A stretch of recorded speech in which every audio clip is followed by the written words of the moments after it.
Halo Brosis, senang sekali bisa kembali bersama kalian di atas kuda besi yang paling setia se-Nusantara, yaitu Supra X 125 tahun 2006. Si legend ini memang motor yang menyimpan lebih banyak kenangan daripada cicilannya ya.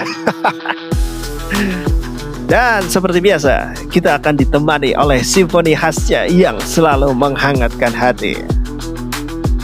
Getaran batok lampu ini udah kayak getaran jiwa rakyat jelata Brosis. Nggak stabil, kadang bikin pusing, tapi tetap harus jalan terus. Ngomong-ngomong soal yang getar-getar dan bikin pusing, hari ini gue mau ngajak kalian riding sambil ngomongin sesuatu yang lebih getar dari batok Supra gue. Sesuatu yang bikin kita mikir, ini negara hukum, negara sulap, atau negara lawak sih? Kita bakal bahas sebuah nama, yaitu Sylvester Matutina. Seorang pria yang udah divonis penjara dari tahun 2019, tapi sampai sekarang tahun 2025 masih bebas ngopi-ngopi cantik di luar sono loh. Aduh, gimana ini ya hukum kita? Bingung sendiri. Gimana ceritanya? Kok bisa? Apa dia punya ajian rawa rontek kebal hukum? Ya, yuk kita bahas. Kita gas sambil kupas tuntas ya, bro. Oke. Tenang aja.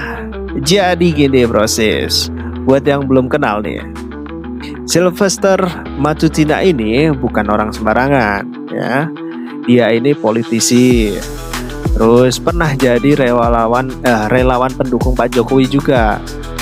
Kelihatannya sih orang penting ya. Ya namanya juga relawan kan. Dan sekarang statusnya sebagai komisaris BUMN ya. Nah tahun 2017 dia ini bikin pernyataan yang wah gila sih. Dia udah nuduh mantan wakil presiden kita Bapak Yusuf Kalla ada di balik isu SARA saat Pilkada Jakarta dan untuk kepentingan korupsi keluarga Yusuf Kalla ya. Gila ini tuduhannya ya, sangat tidak berdasar mungkin ya. Ini sangat serius ya, ngaco mungkin. Dasarnya apa gitu, coba kalian pikir-pikir ya.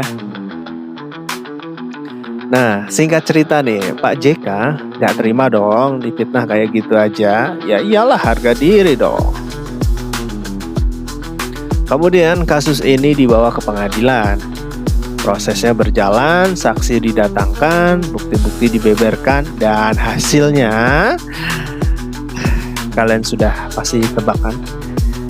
Ya, sudah terbukti itu ada alat buktinya, ada saksinya. Pada tahun 2019, Mahkamah Agung memutuskan ya, Sylvester Matutina bersalah. Kemudian terbukti secara sah dan meyakinkan melakukan fitnah. Wah, emang fitnah? Gak ada bukti asal ngomong di tempat umum lagi.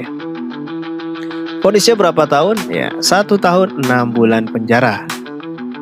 Udah inkrah nih. Tahu kan inkrah itu apa? Itu artinya putusan sudah final, mengikat, gak bisa diganggu gugat lagi, udah ketok palu akhir. Jadi walaupun udah ada perdamaian di antara mereka, tapi namanya sudah inkrah, tidak bisa dicabut hukumannya. Udah kayak mak lo kalau bilang enggak, ya berarti enggak. Gak ada banding, gak ada kasasi, gak ada peninjauan. Ya peninjauan kembali ke warung sebelah. Nah, disinilah keajaiban Indonesia dimulai. Udah divonis dari tahun 2019, sekarang 2025 ya, 2019, 2020, 2021, 2022, 2023, 2024, 2025. 6 tahun lebih Brosis. Anak masuk SD udah mau lulus. Batok Supra gue aja udah sampai ganti mika. Tapi Sylvester Matutina masih di luar, bebas lepas.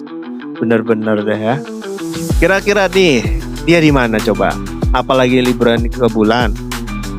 Atau lagi ngikutin program pertukaran pelajar ke Wakanda? Ya enggak lah. Dia ada di sini, masih aktif di media sosial, masih datang ke acara TV, ya kan? Masih aktif dia di Indonesia.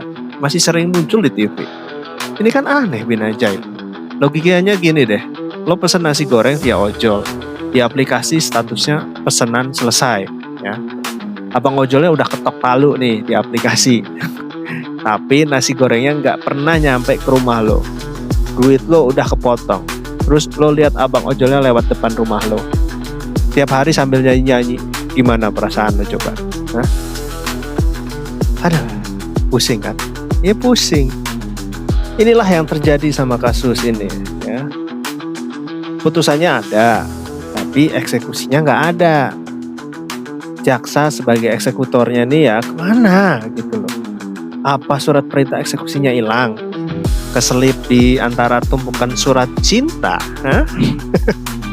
Atau jangan-jangan suratnya ditulis pakai pensil 2B, ya, terus nggak sengaja kehapus pas ujian CPNS. Aduh, pusing lagi, pusing. Nih ya, batok Supra gue aja geter-geter mikirin ini. Dia ikut pusing. Katanya gini, gue yang cuma batok aja ngerti aturan fisika. Kenapa aturan hukum bisa sefleksibel karet kolor begini ya? Aduh, ini hukum apa karet kolor ya? Ini nih yang bikin kita rakyat biasa yang tiap hari berjuang di jalanan ngerasa keadilan itu barang mewah, ya kan? Jadi hal sesuatu yang benar-benar sulit kita jangkau gitu. Coba bayangin, ada nenek-nenek nyuri 3 buah kakao langsung diproses, masuk penjara lagi. Aduh, nenek-nenek itu ya. Ada orang nyuri sandal jepit digebukin, diarak keliling kampung. Nah ini orang yang terbukti memfitnah mantan wakil presiden udah divonis ingkrah, kok bisa santai kayak di pantai? Apa hukum di negeri ini punya kasta? Ada jalur VVIP, jalur reguler sama jalur nanti dulu ya, nunggu mood. Tahu ini bukan lagi soal Sylvester Matutina atau Yusuf Kala. Ini tuh soal marwah hukum kita sendiri. Soal kepercayaan kita semua kalau hukum bisa dinego ternyata ya. Bisa ditunda-tunda tanpa alasan yang jelas. Ya nggak tahu alasannya apa, dia masih bebas. Terus buat apa ada pengadilan? Buat apa ada jaksa? Mending kita bikin liga debat aja. Yang menang debat dia yang benar. Habis-habisin anggaran negara aja. Nih ya, motor butut kayak Supra gue ini aja taat aturan. Bensin habis ya mogok. Oli nggak diganti ya mesinnya kasar. Rantai kendor ya berisik. Semuanya ada sebab akibat yang jelas. Masa hukum kalah sama logika mesin motor bebek?